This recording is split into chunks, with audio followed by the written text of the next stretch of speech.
Mari bang magsuloy ang lahat upang simulan natin panalangin? Ashley, mari bang pumunta sa harapan upang simulan ang ating panalangin?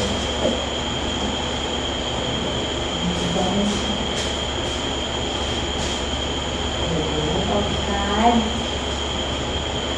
Almighty, behold us, the loving children of first day to our works and studies. Help us, Lord, to be obedient to our teachers and to our companions, diligent in our studies, that we may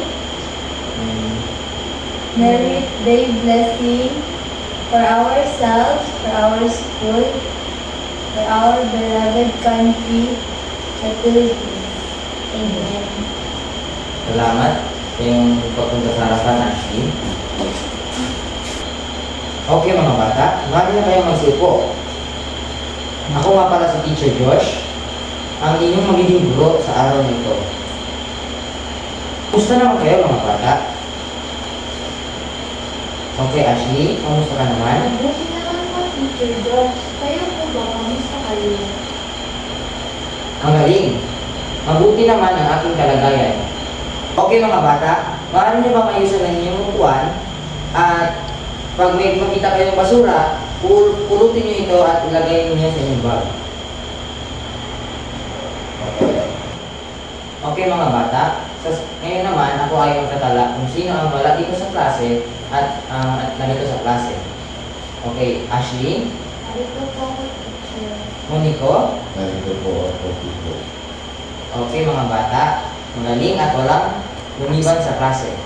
Para, bago tayo magsimula sa ating talakayan ngayon, ano-ano nga ba ang dapat natin gawin sa oras ng ating talakayan mga bata? Okay, Ashley? O dapat ang ingay. Okay, very good, magaling. Monico, ano ba ang dapat natin gawin sa oras ng ating talakayan? Kinig sa klase po. Magaling! Palakpakan natin ang ating sarili. Okay mga bata, nandito ang dapat natin gawin sa oras ng ating talakayan. Una, makinig ng mabuti sa guro. Ano nga ulit yun, Ashley? Kinig na mabuti sa guro. Okay, magaling. Pangalawa, itaas ang kanang kamay kung gusto mong sumagot sa mga tanong sa talakayan. Okay, Monico? Taas ng tanang kamay. Okay, magaling. Pangatlo, tumulong sa mga kaklase sa pangkatang gawain. At pang-apat naman, huwag magbuli sa mga kaklase. Panglima, panatilihin ang kaayusan sa klase. Okay mga bata, kaya ba natin itong gawin o sa oras ng ating talakayan? Opo, Teacher. Magaling! Okay mga bata, ngayon mayroon akong inihandang talaan ng puntos na may pamagat na tungo sa mithiin. Ito ay magsisilbing gabay sa ating upang mapanatili ang kaayusan at pagtibayin ang kooperasyon habang tayo ay nasa klase at talakayan. Klaro ba mga bata? Opo, Teacher. Magaling! Mga bata, sa ating klase ay may tatlong pangkat. Kung sino ang unang makapunta sa unang bituin, mayroon siyang 20 puntos. At sa pangalawang bituin naman, mayroon siyang 50 puntos. At pag umabot siya dito sa huli, sa tatlong bituin, mayroon siyang 100 puntos. Klaro ba mga bata? Opo, Teacher. Magaling! Okay mga bata, gusto niyo po ba ng laro? Opo, Teacher. Okay, meron ako ditong dinalang Mr. Box. At ito siya, mga bata, Mr. Box. Box ay mayroong itong nilalaman na larawan. Kung lang kayo, kung bunod kayo dito ng larawan at ilalagay kung pangangailangan ba or kagustuhan. Go. Okay mga bata, naiintindihan niyo ba ang aking sinabi? Opo, Teacher. Magaling! At ngayon, tatawag ako ng mga bata upang bumunod dito sa mystery box. Okay, Moniko, bumunot ka na dito at ilagay sa pisara kung pangangailangan o kagustuhan ito.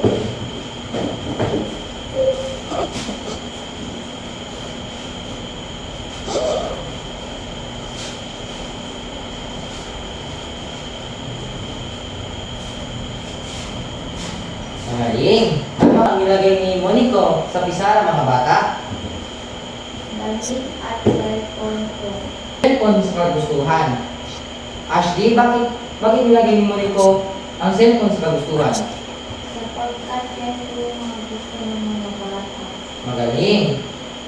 Bakit nilagay ang damit sa pangangailangan? Dahil gamit yan araw-araw.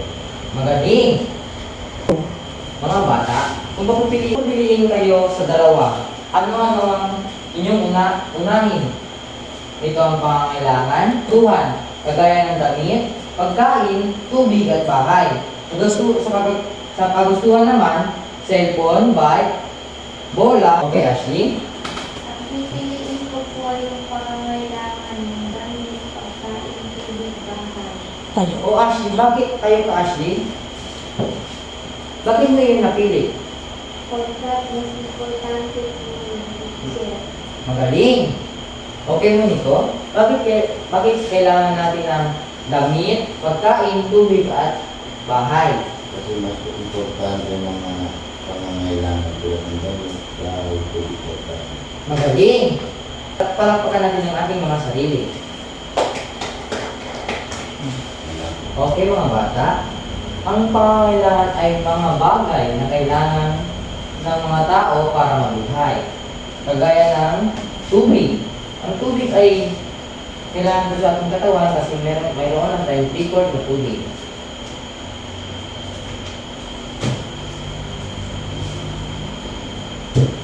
Pangalawa naman ang pagkain. Pagkain ay para sa ating kalusugan, katawan at iba pa.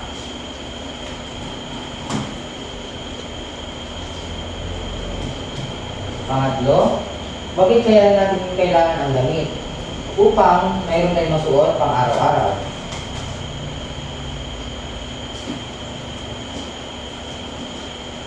Pang-apat naman ay bahay. Kung ang bahay kung ang tao ay walang bahay, saan ito maninirahan? Ang bahay ay kailangan natin upang saan tayo makatulog at saan tayo makasilong. Okay mga bata, ang kagustuhan ay mga bagay na ginusto lamang ng mga tao na pwede naman silang mabuhay. Ang mga bata ay ginagamit lamang nila nito sa kagustuhan. Pwede din naman itong maging pangangailangan para gamitin sa kanilang pag-aaral. Pangalawa ay bisikleta. Bisikleta ay ginagamit upang mapadali ang pagpunta sa iba't ibang lugar. Kaya ang bisikleta ay kagustuhan. Ang bola mga bata ay laruan. Kagustuhan ito. Bata pang-apat naman ay chocolate.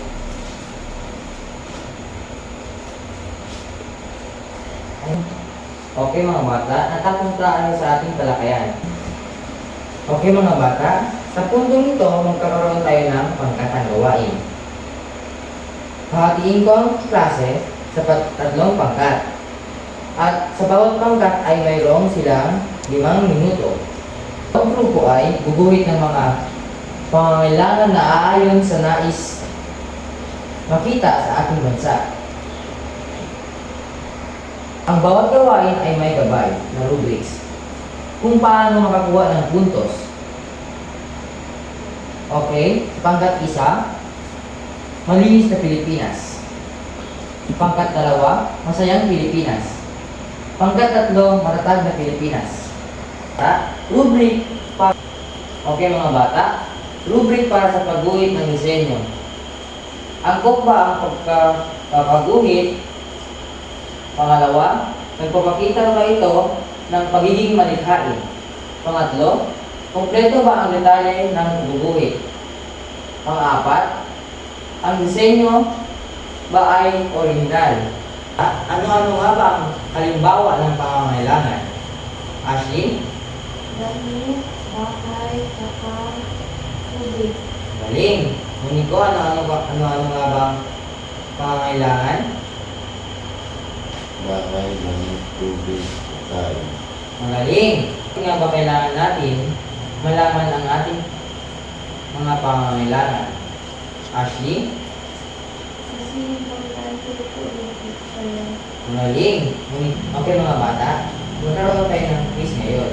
At tungkol ito sa pangangailangan at kagustuhan. Ang bata, ilagay ninyo ang inyong mga tamang sagot sa inyong kwaderno. Bata, sabay-sabay natin basahin. Panuto, Ano to? bilugan ang salitang Hindi ba lang sa ditang pangangailangan pangangailangan, kung ang larawan pangangarawan ay pangangailangan ay pangangailangan, at bilugan at bilugan ang kagustuhan ang kagustuhan, kung ito ay kung ito ay kagustuhan lamang. kagustuhan lamang. 90% ang nakapasa sa ating quiz at 10% naman ang hindi nakapasa sa ating quiz at sagutan nila muli ang ating quiz. Bata, para sa ating taglang aralin na tayo. Panuto, gumuhit ng 5 bagay Ano to? Bumuhit na limang bagay na pangangailangan na pangangailangan ng tao ng tao at 5 bagay naman at ibang bagay naman na kagustuhan ng tao na kagustuhan ng tao na nakikita na nakikita sa sariling tahanan. sa sarili tao. Ang taglang aralin. Opo, teacher. At dito na nagtatapos ang ating klase. Maraming salamat mga bata.